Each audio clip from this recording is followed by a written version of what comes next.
Good afternoon. My name is Deborah Rosati, and I am the founder and CEO of Women Get On Board.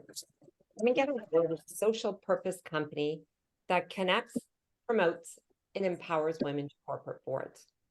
We are over 850 members across Canada with diversity in our membership, and our goal is to get more women on boards. I want to begin our Women Get On Board virtual session today by acknowledging that the land in which I live is the traditional territory of the Anishinaabe and the Haudenosaunee. The Upper Canada Treaties this territory and is within the lands protected by the Dish with One Spoon, the Waupun Agreement, and are directly adjacent to the Haldimand Treaty territory.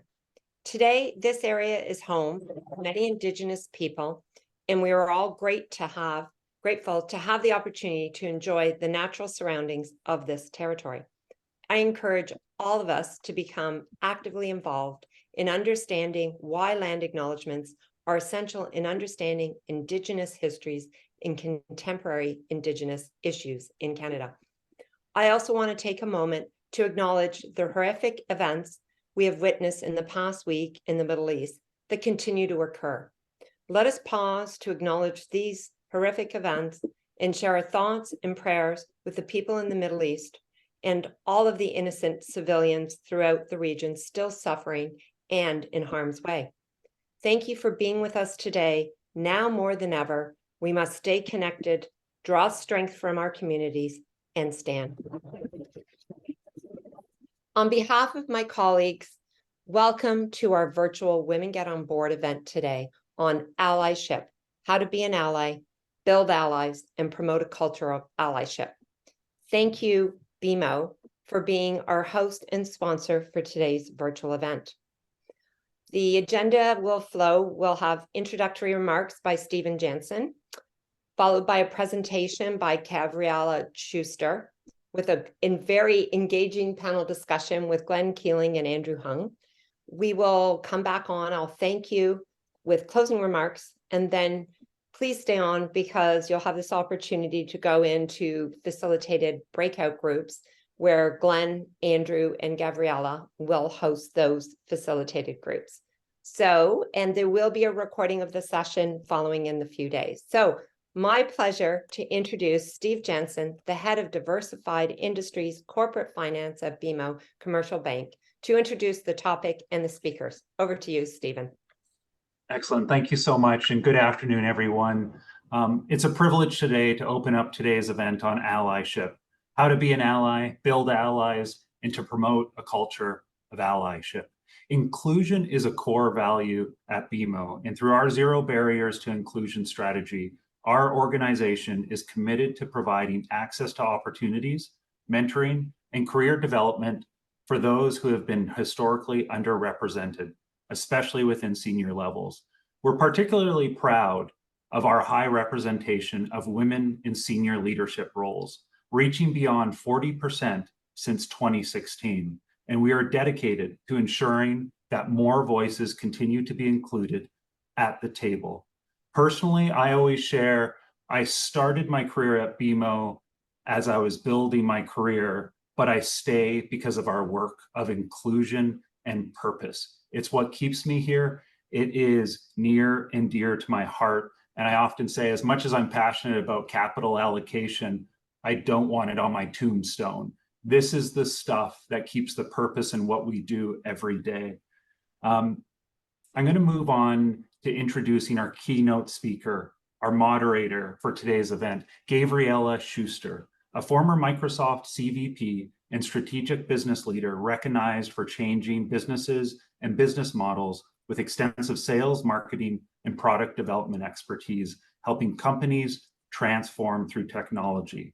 Now a PE advisor and member of board of Open Systems, Nerdio, Mimecast, and Included, a fierce advocate for DE&I. She's a founding sponsor of WIC, WIT Networks, and serves on the boards of several DE&I nonprofits. She's a TEDx speaker and an author of an ebook and training on #allies. Joining Gavriella is Andrew Hung, a personal friend of mine at BMO, a senior vice president, And more than anything, I could go on about his career, but really what I want to say about Andrew, as a friend and colleague of mine, he is that leader in the organization that provides space. He provides space for people to express countering opinions and to ensure everyone is heard when they're in a meeting. And this is what I value and aspire. And I think he really speaks of what it is to be the BMO culture. Along with Andrew Hung today is Glenn Keeling. Glenn is a founding member of Women Get On Board and has over 25 years of experience in strategic stakeholder engagement in the industry.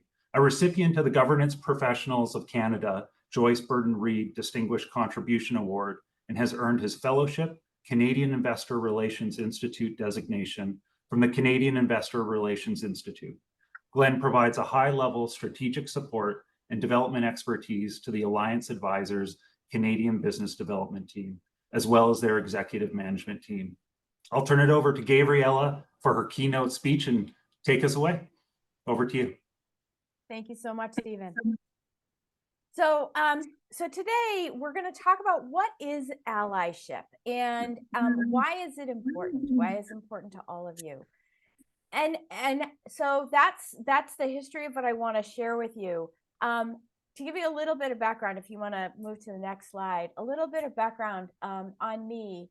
So I've worked in high tech for the last 30 years, and what I found throughout my career is there is a lack of diversity in high tech. You might find the same in your industry, where most of the time I was the only woman in the room. And when I looked back on my career and said, despite the headwinds that I faced and the challenges that I faced of being the only woman, how did I survive and thrive in that environment? And what really helped me? And ultimately, what really helped me were the allies along the way, the people along the way that enabled me to become a better leader, gave me space to speak up, to share my opinion, to try and fail and try again at various things, and supported me throughout my career. And so that has given me the impetus to really want to help others learn how to be better allies and what that allyship looks like, how to practice and work with intention to be an ally every day, and also how to build your allies when you find yourself as an only, not necessarily just an only woman, an only Black, an only trans individual in a room.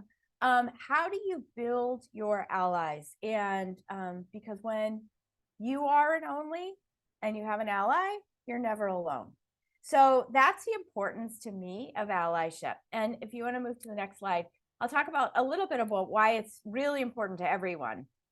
You know, there's a lot of value in having diverse perspectives and diversity within an organization, a team, project. But that diversity doesn't mean anything if there isn't inclusion. If people don't feel comfortable speaking up, sharing their opinions, sharing that diverse perspective and the experiences that they have, then that diversity isn't helpful. It's not actually going to move the organization forward. But when you have both inclusion and diversity, you get better performance of the organization, higher value creation, higher levels of profitability, and higher levels of employee engagement satisfaction. And so it really matters to the organization that you promote that culture of inclusion and that you have diversity present within the organization. So if we move to the next slide, I'll talk a little bit about what is allyship. And I think this slide builds out, so you can just hit that. Allyship is at the core, from my perspective, of inclusion. Allyship is when an individual chooses to work with intention to be an ally. They recognize in the moment, in any given room, their own privilege, power, or position, and they work with intention to share that privilege, power, position with those around them. They take the credibility that they have in the room and they share that. As such, they empower others. So they use their power to empower others. And that's what we're going to talk about today, is what are those core behaviors of an ally? So if you want to move to the next slide, we can talk about that. And you can just build this out. I've tried to make this very easy to remember. It's just using the acronym ALLIES. So when you are in a situation and you hear something that you think, oh, I need to do something, what do I do? These are the actions of allies, and you just remember the word allies. Allies are advocates. They listen, they lift, they include, they elevate, and they sponsor. So I'm going to talk about what each of these actions means. So we can start with advocating. What does it mean to advocate? And to advocate as an ally, it's a verb because it's about taking action. And so the first step in taking action is you have to increase your own awareness. You have to recognize when a moment of exclusion has occurred, when a microaggression, or as I like to call them, an inclusion inhibitor, has happened.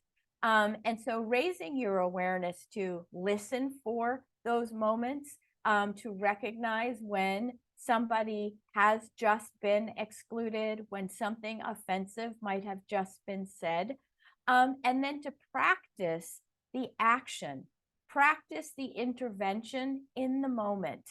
And what does that look like? And how do you participate in taking that moment of exclusion and turning it into a moment of inclusion by saying something? Now, the intent isn't to rescue someone else. It is about owning your experience, the experience that you just had, that you just heard, that you just saw, and reacting to it in a way that doesn't create blame or shame on the individual who might have said something. Because 99% of the time, when someone says or does something that is exclusionary or offensive, they don't do it on purpose. They do it unconsciously. And so your intent isn't to call them out. Your intent is to create to change the energy of the room and give the floor back to the person who needs it, right? And turn that back into a moment of inclusion. So I'm going to talk a little bit about what that means and what these microaggressions or inclusion inhibitors, how they might look and how they show up. So an inclusion inhibitor, it's a statement, an action, an incident that may be indirect, subtle, or unintentional, most of the time unintentional, against members of a marginalized group based on gender, race, sexual preference, ethnicity, something someone has said, something someone has done that creates one of those moments that makes you go, oh, I can't believe that, right? And in that moment, what do you do and what do you say that changes that so that everyone in the room doesn't feel that moment of exclusion, but instead it is opened back up and it creates a moment of inclusion? So let's talk about that. We move to the next slide. These are some of the inclusion inhibitors that commonly happen to women. Now, these are just the top 5 that happen to women. You can Google microaggressions, and you can Google them for any given group, for people of color, for people who are gay, people who are trans individuals, people who are hearing impaired. You can Google, like, what are the top 10 microaggressions? And this is one of the ways that you can increase your own awareness so that you can recognize when those things happen. But here's some of the top 5 that happen to women. And some of you may be able to relate to this. Being interrupted or spoken over more than others. Having your judgment questioned in your area of expertise. So feeling like you have to introduce every topic with a statement of why somebody should listen to you before you even talk about what you want to say. Being ignored until you prove your worth. Not being given credit for your ideas or contributions. This even has a modern day definition. It's called heap eating. Being asked to perform a stereotypical task based on gender, ethnicity, or religion, like, oh, will you take notes? Or will you go get us coffee? Or could you go greet our guests? And the challenge is that when one of these inclusion inhibitors is directed at, in this case, a woman, who may be the only woman in the room, if she responds in a way like saying, excuse me, I wasn't done talking, or why should I take notes? Or God, I took notes like the last 3 meetings, or I think that was my idea. It comes across as very defensive. But when an ally steps in and says something, it changes the dynamic. And that's the value of an ally. So, for instance, if you were speaking and you got interrupted and your ally said, you know what, Joe, I really want to hear what you have to say, but I don't think Gavriella was quite finished. Gavriella, do you want to just repeat what you just said so we can all hear it? And then we can move on, right? That isn't, he's not like saying, Joe, I can't believe you just interrupted Gavriella. He is simply stepping in and giving me space back to, one, acknowledge that I was interrupted and I wasn't done, and 2, let me say it again so everybody could hear me. If, for instance, there were people who didn't seem to be paying attention to me because I was a woman, and questioning my judgment, right? An ally might say, well, I've worked with Gavriella for the last 5 years, and it's similar to the way Stephen introduced Andrew, actually. We've done a lot of things together, and here's some of the value that she's provided in other situations, right? So that he's lending his credibility to me, without that being awkward in any way. If you were asked to, say, take notes, having your ally say, oh, you know what, Gavriella, I think you might have taken notes last time. Why don't we share the burden? Is there any volunteers? Right? So being an ally doesn't always have to come from the leader or the person running the meeting. It is an action anyone participating can take when they recognize that that moment of exclusion has occurred. And so the goal is to practice how you interrupt, what you might say, what you might do, what action you take in the moment that changes the dynamic of what is going on. So if we can move to the next slide, I'll talk a little bit about like the steps, right? So the first step is you have to increase your awareness. You have to get out of your own head. You have to recognize what's going on around you, and you have to start to learn what are some of those common microaggressions. And they can be small, subtle things. For instance, when I was at Microsoft, I was an ally within our transgender population.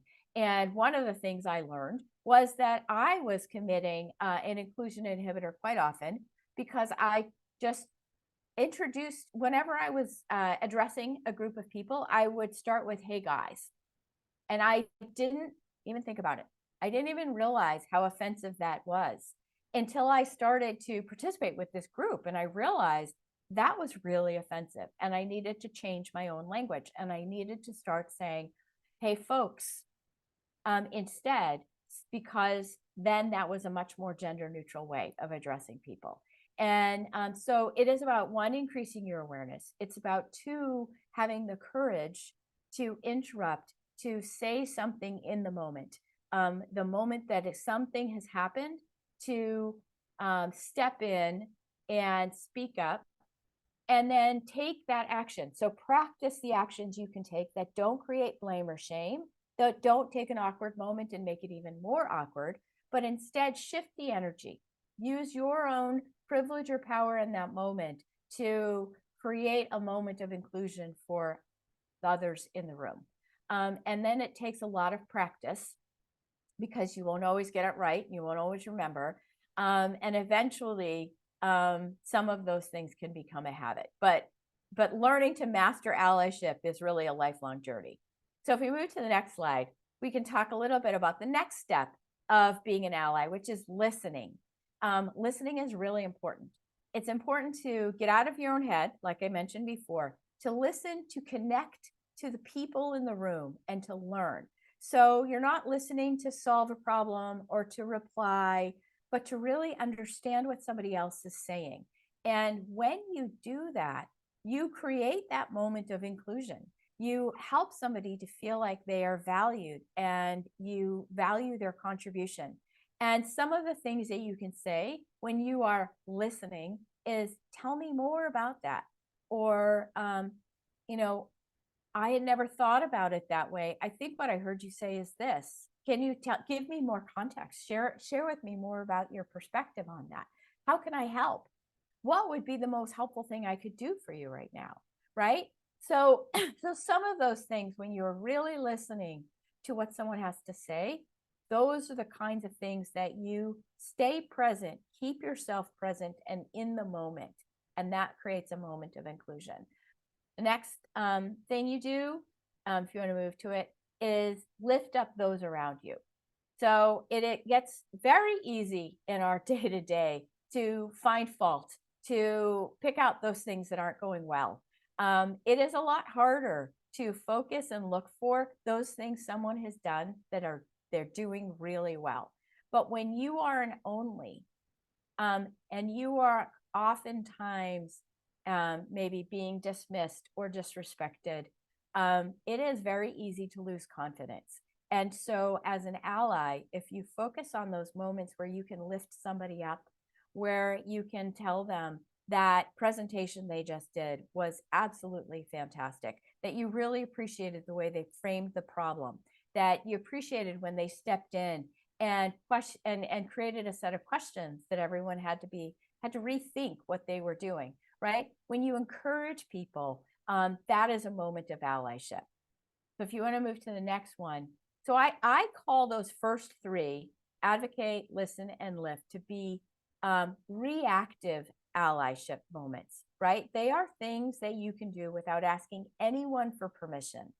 The next three, you actually want to make sure that you're working in partnership with somebody and that you have asked for their permission. Because if you don't, you could actually be creating a moment of exclusion versus a moment of inclusion. So the first one is include. That is about looking around and recognizing when somebody might have been inadvertently left out. Somebody was a subject matter expert and they're not present. Or somebody looks like they have something to say, but they haven't had an opportunity to jump in and say something. Or someone isn't able to participate.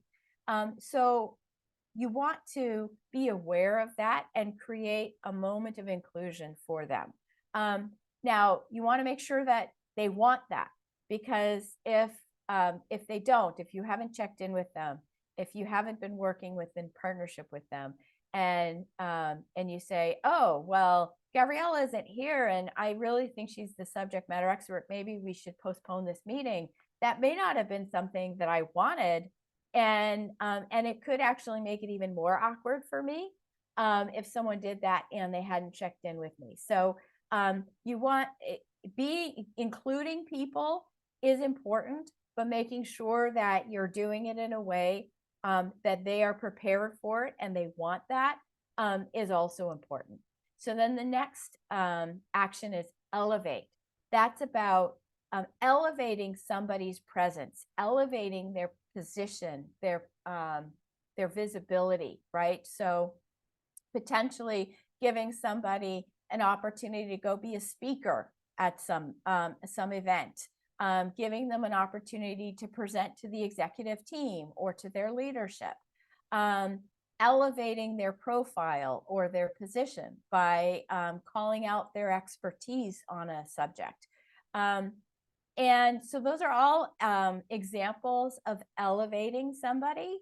And elevating is an act of allyship, because you are giving them an opportunity to shine, to be in the spotlight.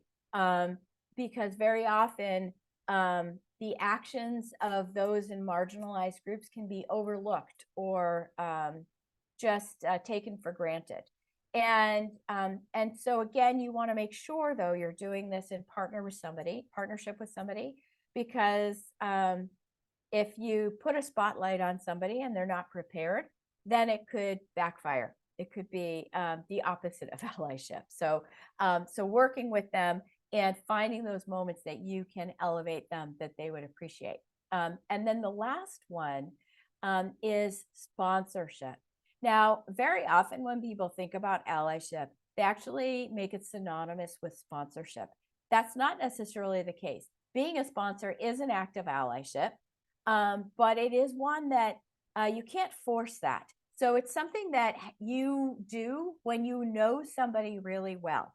You can be their sponsor because you understand their objectives, you understand their goals, you understand what they're trying to achieve, and you identify moments when you can sponsor them into new opportunities, when you can put your brand or your name on the line on their behalf.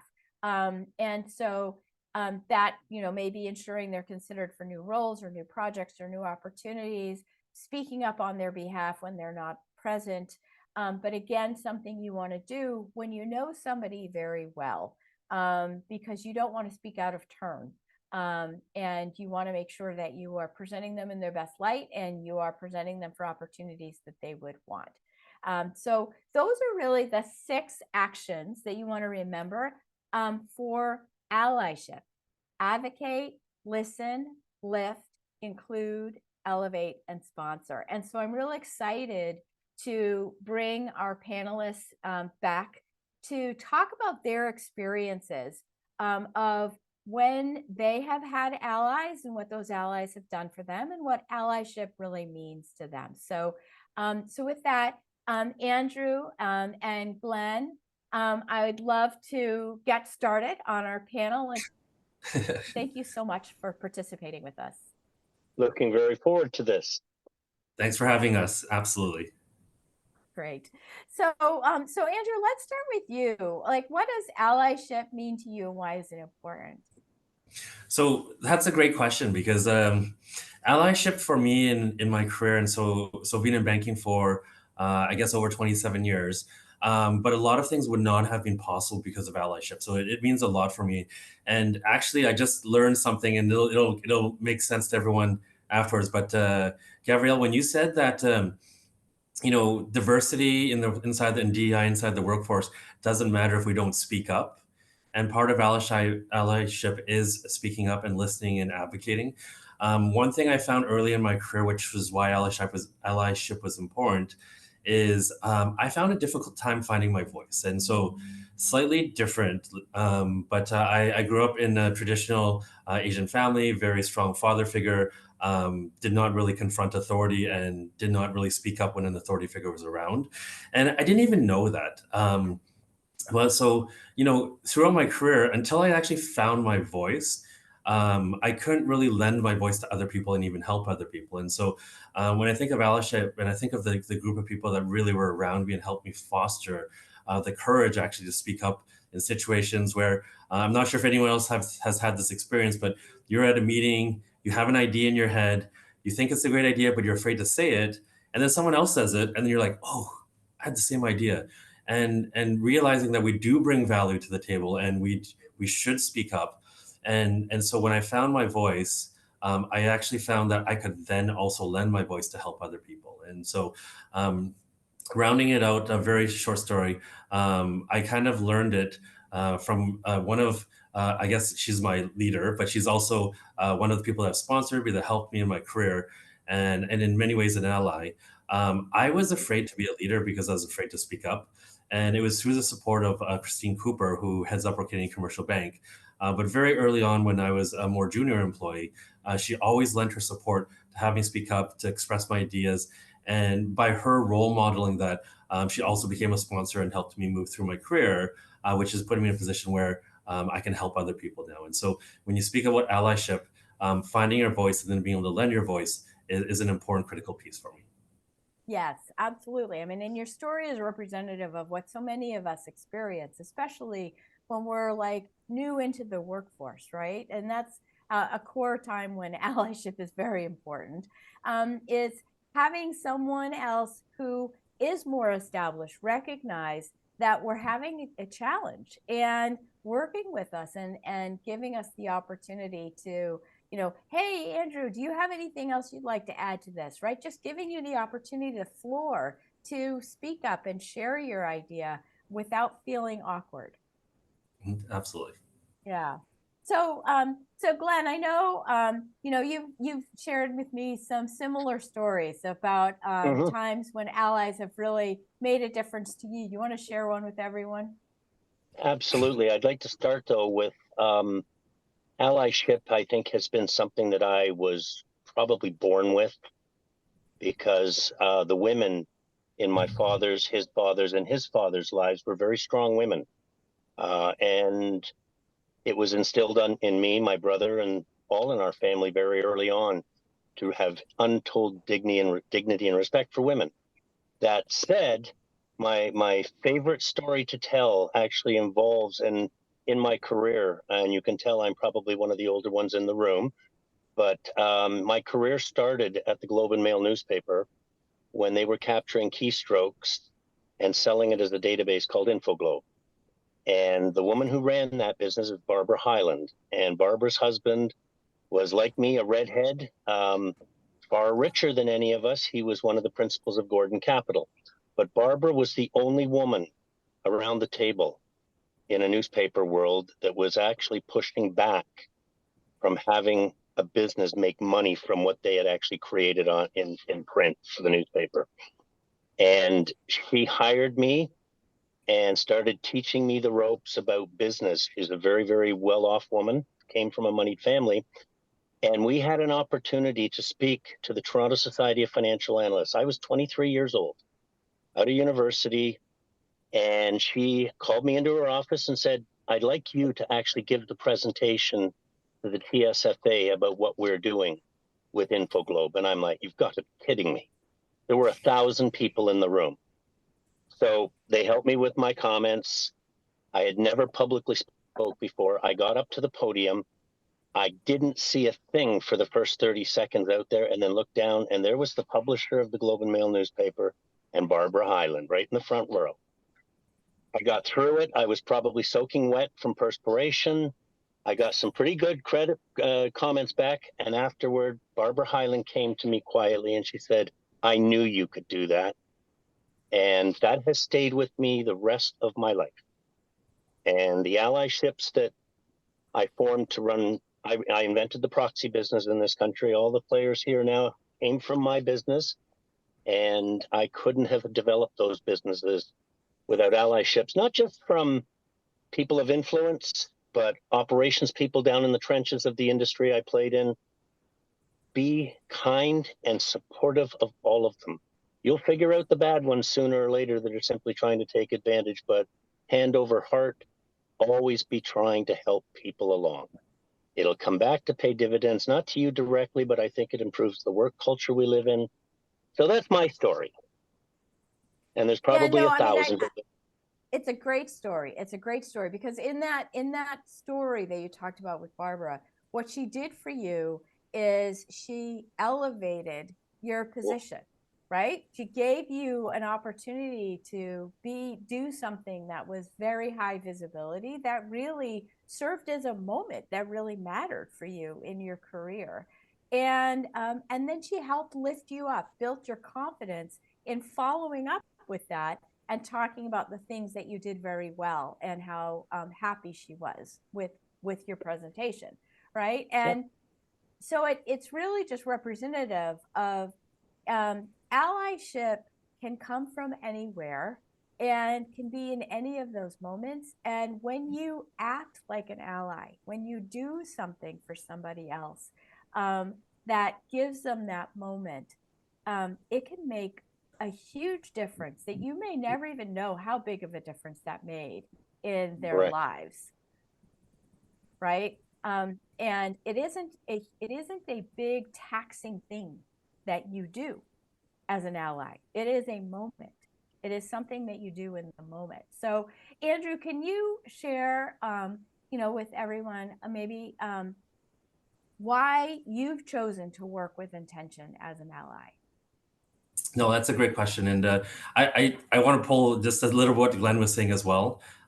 Sometimes when you do the right thing and you do it with the right intentions of helping people, it really does pay forward. And, to your question of, why we can do it, I could give you like the details and data. So for example, if we can really unlock the equity within the workforce, diversity within the workforce, the stats really say that we can unlock like $13 trillion by 2030. So it's phenomenal. I am a banker, so I apologize that on behalf of everyone. But so we do like numbers, and from our people standpoint in companies, when you do have a strong allyship and when you do have a strong diversity base within your group, it quickly becomes that it's 50% more likely that people will stay with the company because of having that diversity. But that's just from a knowledge-based business. From my perspective, it's because case by case, you can see the impact on both my life and it's also on other people's lives. And a lot of people I mentor or sponsor in the company, I actually find I get much more value out of it by hearing their stories and sharing their stories. And I, as a person, personally grow and become a stronger leader because of it. But there's one particular story which started it all for me. And, I was a newer leader. I wasn't not as aware as I should be. But I joined one of the employee resource groups, which was Women in Supportive Environments. This was out in BC, for those that are aware. And so what we would do is we would have a speaker event, and then we would actually break out into groups and talk about, career aspirations, what we want to do, and what's holding us back. And we ended up, there was one individual there. I thought she was extremely talented, and there was a lot of opportunity there. But I was actually shocked because when we went around the room to share, what we want to do in our views, she basically said, I can only do my job because I can't do anything else. And I need to prove myself, and, a whole bunch of invisible barriers that weren't there.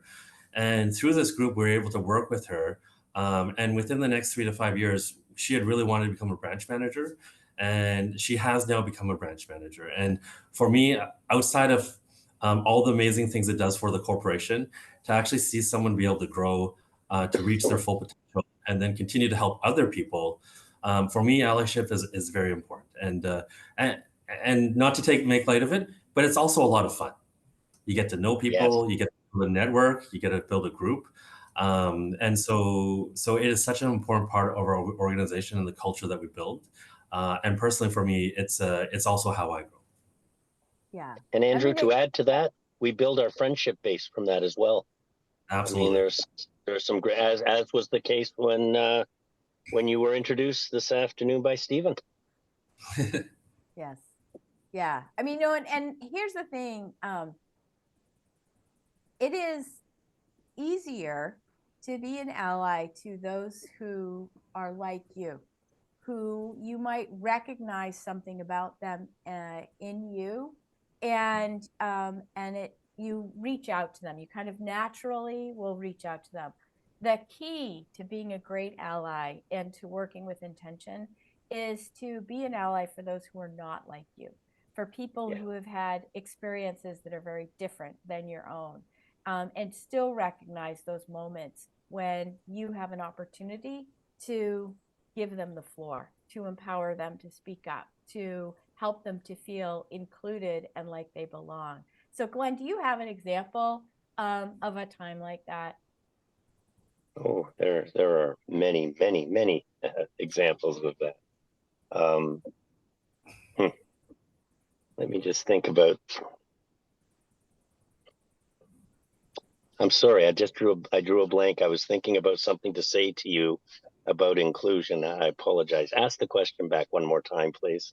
Yeah, no, I mean, so it's easier to be an ally to someone who has a lot of things in common with you, right? But can you give us an example of a time when, maybe someone said something or did something that you thought, wow, where's that person coming from? But you were able to kind of work through it to still be an ally. I'll come at it from a 30,000 foot view. I have began and run several proxy firms in this country, and that meant staffing for each one of them. Every one of those people came to the table with different skill sets. Some were really shy, some were really outgoing, some wanted my job. All great. Let's harness all of that. And the most recent is really, really fresh. In fact, there'll be an announcement coming out shortly. But somebody that worked very closely with me, a woman, in the business development line in the newswire business. Fast forward 20 years, we've gone in different directions, done different things. She's actually coming to work in our organization and knows nothing about our business. And I said to her, don't care. Those are things we will teach you. And if you're open to those, great. What I can't teach you is what you are. And I've watched your career, and you're going to get full support from every avenue there is. And turned around to people who, look, they work in an operations center for us in Honduras. And it's just, congratulations, we're here for you. We're going to work with you. It's just immediate inclusion from every avenue in our organization. And I said to this woman today, I mean, I wish I was you coming into this business to do what you're doing, because it's just going to be a phenomenal experience for you.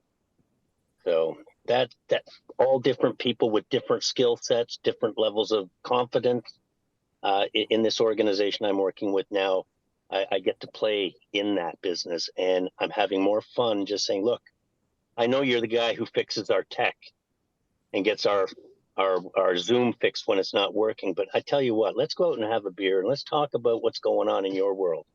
And now I send them notes every month or so. What's going on, man? He's in Honduras, but he comes to New York every so often. So that kind of thing. And I've now made a friend for life. Now, am I mentoring him, or am I creating an allyship with him? I told him flat out, you know what? I look forward to hearing from you next time around, because he's easy to talk to and he wants to hear from me. Those are the experiences. And they're just, it's part of my DNA. It just always has been, always will be. And it's just, as Andrew said, it makes for a far more rewarding time. It's an awful lot of fun, and great gratitude when you actually hear from people, or you actually tell people that in different areas that you've benefited from, thank you. This really worked for me. And I'm really thankful to have that relationship with you. And so, Glenn, it's actually interesting you're saying that, because, you know, when you're working together with someone and doing that, and allyship on people with different personality, allyship works both ways. It's not just always one person helping the other. And it was so interesting because over the whole last 5 years, there's a coworker that I work very closely with. I am a very happy human being that likes relationships and likes talking to people. She is a very strategic thinker and can be very critical of people. So I was on stage speaking at a large event, and you know, at the midway, a lot of people, we stopped, and a lot of people were saying, "Oh, you're doing such a great job." And she actually came over to me and was like, "That was horrible. What are you doing?" And then she gave me like exact points of why I wasn't being myself and I wasn't being genuine. And having that sounding board of someone that's going to listen and help you elevate, and back and forth, where I can lift her and advocate for her, where she can do that for me in situations I'm comfortable. We are definitely stronger together. She's not my wife. My wife does make me stronger too. But from a work perspective, it's just amazing to have that allyship of someone that actually thinks completely differently. And to be honest, when she told me that I was doing horrible, I was shocked. But then I thought of what she said, and she was actually right. And I think I did much better afterwards. And so, very similar to you, when you build these connections, you never know where those relationships take you, and it comes from all different sorts of areas. Well, that's interesting you say that, Andrew, because the one thing, and I had this discussion with somebody yesterday that I just met. I know exactly where this is going. We may not actually work together. We may never do business together. But you know what? I like talking to you. You're really interesting. So let's just keep that friendship. And social media allows that to be very, very easy to accomplish. So I think that allyship is in many ways an art as much as it is a behavior. You really have to work hard at staying in touch. You really should stay in touch, because some people get caught up in their business and day to day. Somebody comes in and says, "Hey, you know, we talked about this 3 months ago. Did it work for you?" And then I think that's just takes an effort on our part as allies. Yeah, I mean, allyship takes a lot of intention. You Yep. actually have to be looking for opportunities to support others and being aware of those opportunities that might have shut somebody down or made them feel disrespected or offended. And then practicing the steps, because it's very easy to mess that up, right? It's actually easy to say the wrong thing on top of the wrong thing. And Isn't that so true? and so practicing how you change that moment, how you turn that moment around. Like for instance, so there are phrases in the English language and in almost every language where those phrases may have a history that is packed full of bias and may be very offensive. And recognizing when someone has said something that could be offensive. For instance, there's a common phrase of like, oh, well, this project isn't going well, let's shoot it in the head. Right? Mm. Right. That's one of those things. People say that, and those are the moments you might go, oh, I can't believe you just said that, right? And learning how to intervene in that moment, to take what they've said and not create a moment of blame or shame to them, but to say something more like, I don't know, you're going in kind of a different direction than I would have thought. Can you rephrase what you just said so I can understand it? Right? And so it's not saying like, don't say that. I can't believe you said that. You can even say something like, I don't know if you know the etymology of that phrase, but maybe there's another way you can say that so that I can understand it. Right? And you own it. You own your reaction, but you are saying that kind of on behalf of everyone in that room who also just heard that. Right? And you're basically saying that wasn't okay without saying that wasn't okay. Mm-hmm. So I don't know, Andrew, like I know we all have those moments where we're like, what do I say? What do I do? How have you learned how to intervene in a helpful way? So it's funny. I worked on the same thing you mentioned for probably 3-4 years. A common catchphrase was "guys," like "guys, let's go here," or "guys, let's go there." That's actually not right. But because this forum that we're here today is also talking about board work and some of those things, within your own company, it's easier, not super easy, but it's easier to create allyship because you have a common goal. And so a number of boards that I've sat on, and Gavriella mentioned this earlier, but I think it's really important to repeat. It's hard to pick out the nuances of microaggressions, especially when you're sitting at a board new and everyone around the table is trying to feel out where everyone is. And because a lot of times the boards are volunteering, you're speaking from a place of not power. You're there to contribute and advocate. And so it took me a long time to learn this one phrase, but simply acknowledging people, especially in a board situation where you want to give an opinion but you don't want to create conflict, is to ask another question. And so a lot of times when I have an idea or if I disagree with someone, instead of saying no or, like you said, put a bullet in it, I would start out with like, okay, so let me understand if I heard this right. This is what, X, Y, and Z is what we said. And then I would follow with, I understand where you're coming from, but respectfully, I would, I'm coming in from this perspective, or I have this opinion, and asking them what they think. And just having that one kind of thought process to be able to step back, bottom line what they're saying, and then state right up that, I actually have a different opinion. It took a lot of time to actually have that courage, especially in board positions, because inside a company it's easier, but inside a board position, you need a way to find your voice, which is attuned to allyship. I'm not sure if that makes sense. Yeah, absolutely. I mean, and it's practicing and finding those ways of Diffusing. kind of intervening in that Yeah.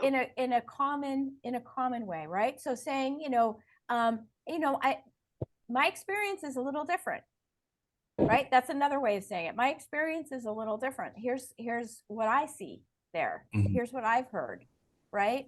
And just sharing it in a way that builds on what's going on as opposed to cutting others down.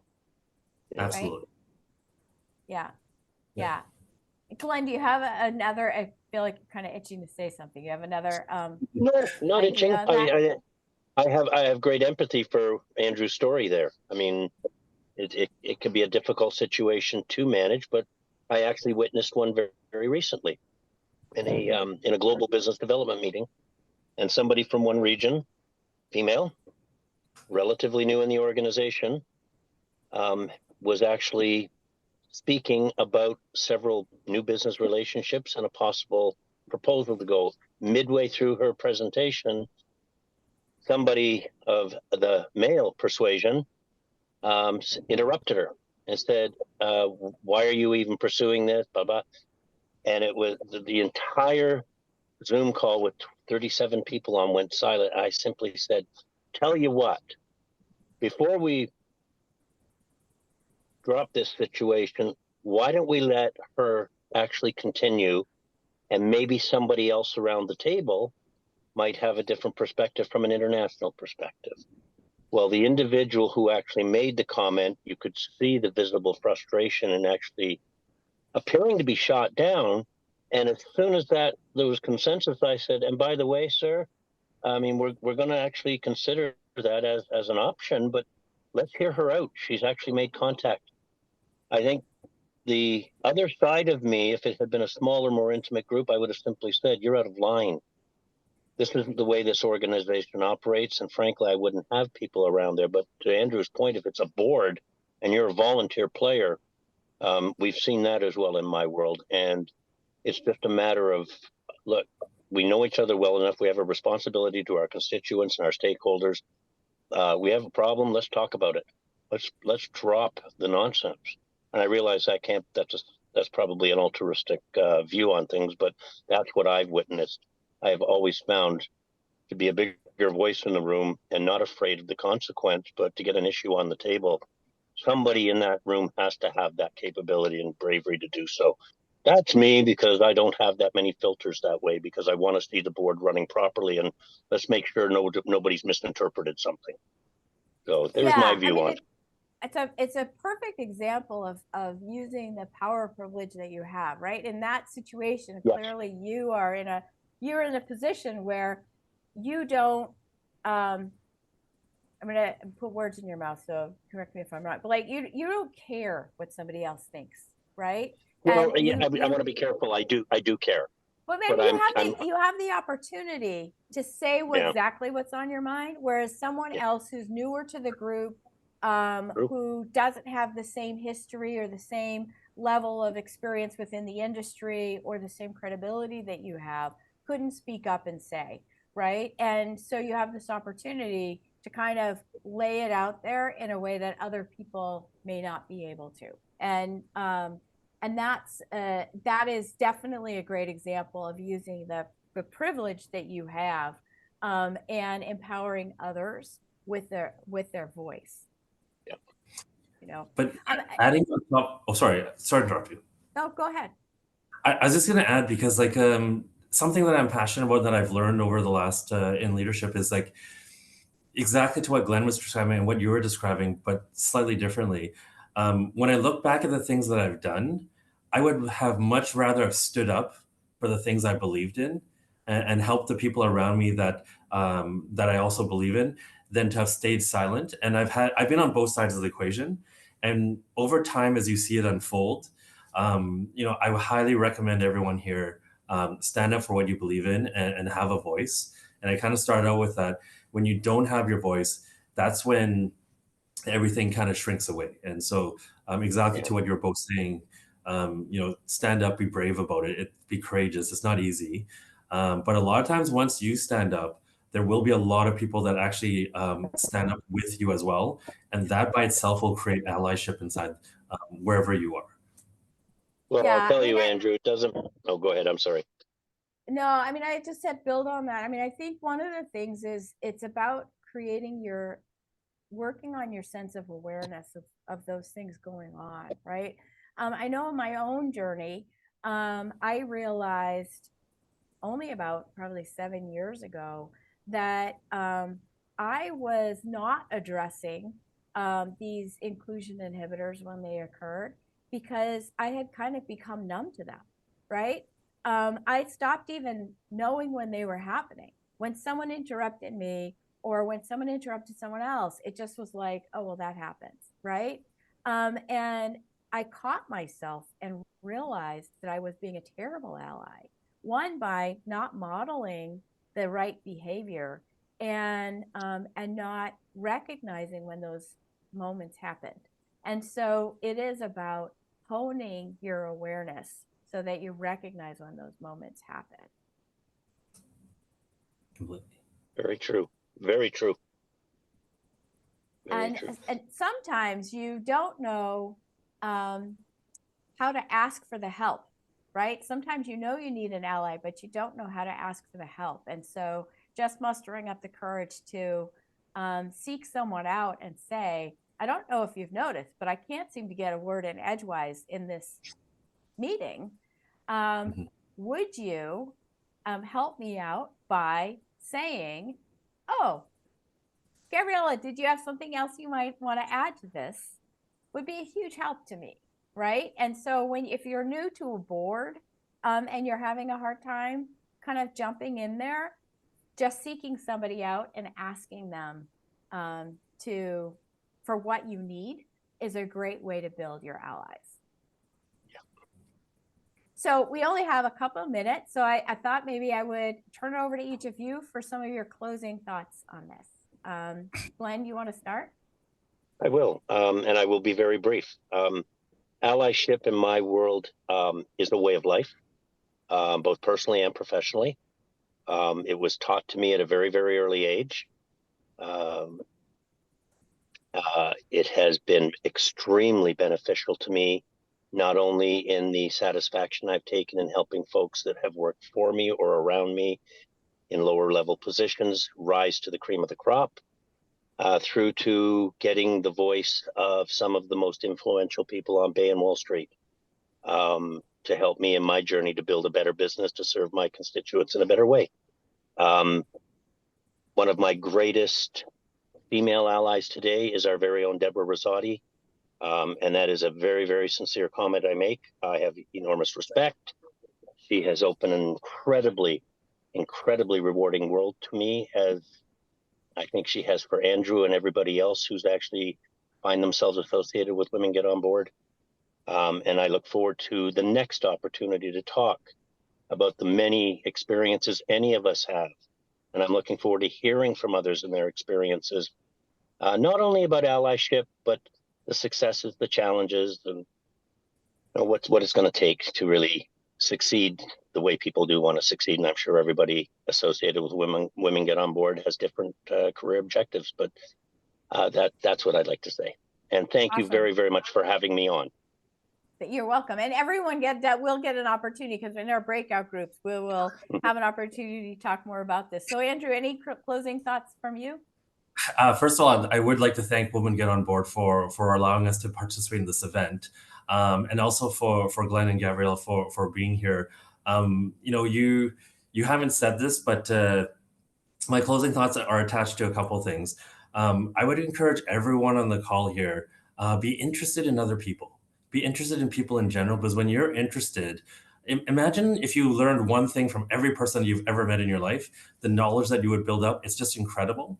And then when you combine that with being passionate with what you do, interested in the people, and passionate about what you do, what it's going to create is actually a lifestyle where you are going to be an ally to people. And we can describe it to you in numbers, we can describe it to you in words. But I believe, like, Glenn and Gavriella are living examples of great people that have grown into allyship just because of the giving people that they are. So I would encourage everyone to build out that network, build out those things. Don't use this event as just somewhere to listen. I would actually encourage everyone to reach out and try to meet the people here as well, because this is an opportunity to expand your allyship and meet more people. Excellent. Well, thank you both, Andrew and Glenn, for being on this panel. Thank you, Deborah, for giving me the opportunity, and I'm looking forward to the breakout. So I'll turn it back over to you, Deborah. Well, thank you, Gavrielle. Thank you, Glenn, and Andrew for your insights. And I just want to kind of sum up what I heard. I'm reflecting on your words. Gavriella, I think your acronym for allies, advocacy, listen, lift, inclusion, elevate, and sponsor are such a great way to tie it into how you can be an ally and become an ally for others. So crystal clear now. So thank you. My takeaway with that. Glenn, I love your sum up when you say it's a way of life. And what I know of you, it is a way of life. And I'm very fortunate to have you in my life as an ally. And then Andrew, interesting enough, your parting words and comments was be interested in other people, but make it a lifestyle. So what I think you're all tying together about allyship, it's not one and done. It's about ongoing. It's about being passionate. It's about caring. You know, the old saying, do unto others as you would have them do unto you. I think that's sort of a common phrase, but I think you can really bring it back to the conversations today. So thank you, all three of you. I also want to make note, on behalf of your time and your commitment today, we'll be donating to our charity partner, which is Dress for Success Toronto. And we want to thank BMO for sponsoring this event. And I also want to lift up my team behind the scenes, Keisha Williams and Laura English, because honestly, without them and other members of the team, we wouldn't be able to do this. So I'm lifting them up and they're probably blushing behind the scenes. So Keisha and Laura, thank you for today. So what we're going to do now is we are going to go into breakout groups. So we've had a really good turnout today. I know some of you might have to drop off, but here's a real great opportunity to go into about a 20-minute breakout group, about a 25-minute breakout group. And really what you're going to do, you're going to have the benefit of either being Gavriella's or Andrew's or Glenn's. And you'll go in, and really what this opportunity is for you to network with each other. And as Andrew said, you know, network with the people that came to this event. Everyone's come with some level of interest and also experience. And so we have a community hub for all of our events. So everybody that attended today would be in our community hub for this event. And what you're going to do is you're going to go in your breakout groups. You're going to do a quick rapid fire. Hi, I'm Deborah Rosati. I'm founder of Women Get On Board. And I'm really interested in board work in this type of board. Or here's my example of allyship. But once you've done a rapid fire introduction, because you get to meet each other, then you're going to go into, hey, what did you learn from today? Or questions you might have of the panelist or the speaker. And then at the end of the day, really what we're trying to do is we really want you to all become better allies. So thank you for joining us today. Keisha will do her magic to get you in your breakout groups. Thank you, Gavriella, Andrew, and Glenn, and then Stephen for your opening remarks. So thank you all. Have fun. Thank you. Thank you. Thank you.